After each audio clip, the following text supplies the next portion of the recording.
Let me ask you first about the effect of the coronavirus. Obviously, it doesn't stop propellers turning, but does it stop companies from taking delivery of your giant windmills? I would say, first of all, thank you for having me. And secondly, I will just say here, I think I'm personally quite impressed that we now sit with a renewable energy source which has now been deemed critical energy and infrastructure for most of the world and the local societies throughout this pandemic crisis.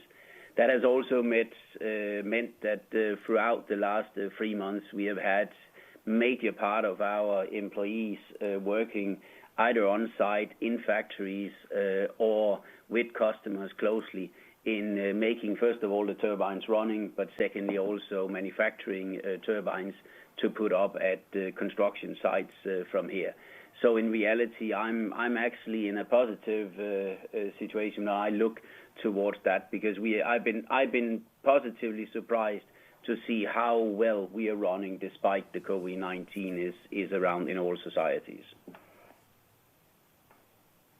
So does that mean, because you say that you've been deemed critical, good morning to you, Henrik, does that mean that you don't see any production difficulties, any bottlenecks, any supply chain issues as a result of this virus? No, that is not to say. But I think here there has been an absolute passion and commitment throughout this, that we very early on, when we had the close down in China, we developed super good protocols for all our colleagues and employees in factories and on site. That also means, as of yesterday evening, we have out of our 25,500 employees, we only have had 30 employees that have been affected by it. We have asked a number of employees to remain back home in quarantine for health reasons, but that means we have been able to operate Vestas throughout this to a very, very high degree. And that also means, yes, there will be difficulties.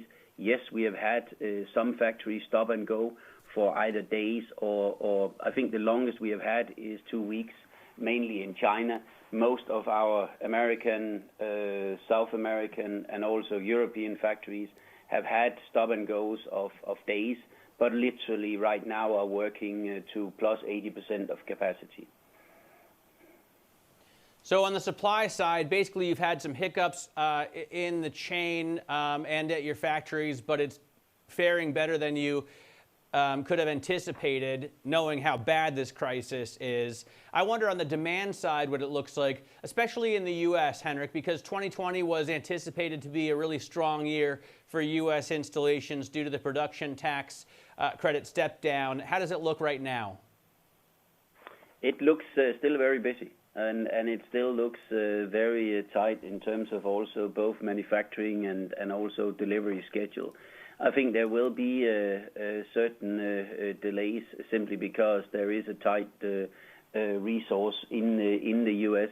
But I think also most customers, together with ourselves, have left us with some leeway into delivery.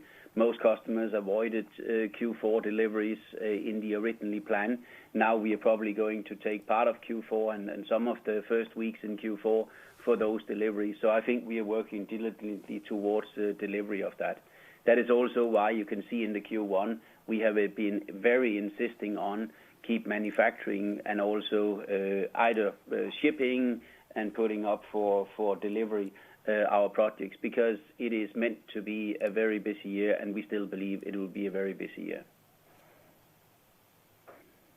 Henrik, what are your concerns around just how low the oil price is right now? In your conversations with clients, does this come up at all? The maths has changed quite substantially comparing one energy source against another? I think there are some very, very short-term differences in some of the commodity prices, and I think some of that you would appreciate is probably deemed to be more short-term. I think the longer term is much more when you do projects like energy projects, you will typically be focusing on 20 to 30 years when you do projects like that, and therefore I think it is probably more concerning right now to what extent the world will enter into a more large-scale recession than what is right now being discussed with. I think every country are trying to do their best to deal with the pandemic, and now they are trying to deal with also the beginning of an economic downturn. And I think it's our job together with the government to also make sure that we then continue the renewable path with the renewable energy sources across the world.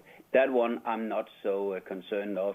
I can be somewhat concerned of that there can be some negative influence to either financing or project visibility in the short run, but I think that will be overcome when we look a couple of quarters ahead.